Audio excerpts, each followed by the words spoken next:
kaki bukit yang selalu diselimuti kabut, berdirilah sebuah desa bernama Karangwungu. Siang hari, desa itu tampak biasa. Anak-anak berlarian. Ibu-ibu menjemur pakaian. Ayam berkokok seolah tak pernah tahu tentang rahasia malam. Namun saat matahari turun, kabut datang perlahan, seperti sesuatu yang merayap tanpa suara. Dan di timur desa, terdapat sebuah mata air tua, sendang ireng. Airnya hitam, bukan karena lumpur, bukan karena kedalaman, tapi karena sesuatu pernah ditinggalkan di sana. Dan kisah ini bermula dari satu kata yang diucapkan dengan tawa. Ratna Maharani tumbuh dengan satu keyakinan, bahwa ia berbeda. Wajahnya menjadi kebanggaan desa. Banyak yang berkata ia layak hidup di kota, bukan di Karangwungu. Setiap pujian membuat langkahnya lebih ringan. Setiap lirikan kagum membuat suaranya lebih tinggi. Namun yang tak ia sadari, setiap pujian juga mengikis empatinya sedikit demi sedikit. Ia mulai memilih teman, mulai meremehkan yang miskin, mulai menilai manusia dari sandal dan pakaian. Sampai suatu sore, di balai desa, seorang lelaki berdiri dengan napas gemetar. Namanya Bima Prasetyo. Tangannya kasar, bajunya berbau semen, wajahnya penuh debu, tapi matanya tulus. Ia hanya berkata, "Aku ingin mengenalmu lebih dekat." Ratna tertawa kecil, lalu berkata pelan, tapi cukup keras untuk didengar semua orang. "Kau ingin mengenalku? Dengan apa? Upah harianmu?"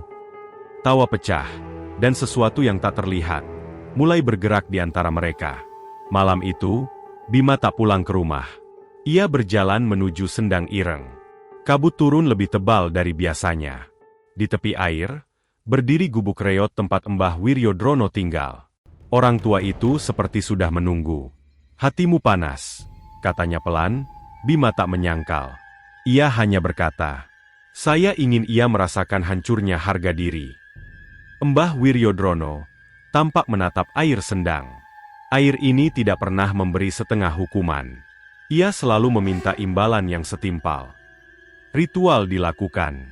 Darah ayam hitam menetes. Angin berhenti. Serangga mendadak sunyi. Dan ketika nama Ratna disebut, permukaan air beriak dari bawah. Seolah ada yang mendengar. Seolah ada yang bangun. Hari pertama, Ratna merasa lelah. Hari kedua, gatal kecil di pipi kirinya. Hari ketiga, ia bermimpi berdiri di depan cermin. Namun wajah di cermin tidak memiliki mata.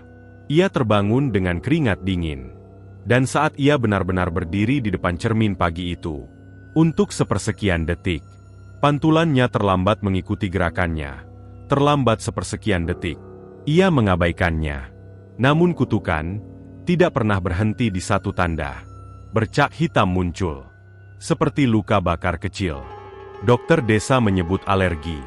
Namun alergi tak pernah membuat kulit terasa dingin seperti mayat. Rambut Ratna mulai rontok. Setiap bangun pagi, bantalnya penuh helaian. Ia mulai menutup cermin dengan kain. Namun setiap malam, ia mendengar suara kuku menggesek kaca. Seolah ada yang mencoba keluar. Suatu malam, listrik padam. Dalam gelap, ia mendengar napas di belakangnya, pelan, basah. Dan ketika lampu kembali menyala, di sisi lain desa, Bima tak pernah benar-benar tidur sejak ritual itu. Ia bermimpi tenggelam. Ia bermimpi memanggil ibunya, tapi suaranya tak keluar. Ibunya jatuh sakit tanpa sebab. Demam tinggi. Mata kosong. Kadang sang ibu berbicara dengan suara yang bukan suaranya. "Air itu tidak hanya milikmu." Bima mulai menyadari. Ia tidak sedang menghukum Ratna sendirian. Ia sedang membuka pintu. Dan sesuatu telah masuk. Ada jejak tangan hitam di dinding kamarnya. Bukan miliknya. Wajah Ratna kini rusak. Kulitnya retak. Matanya cekung.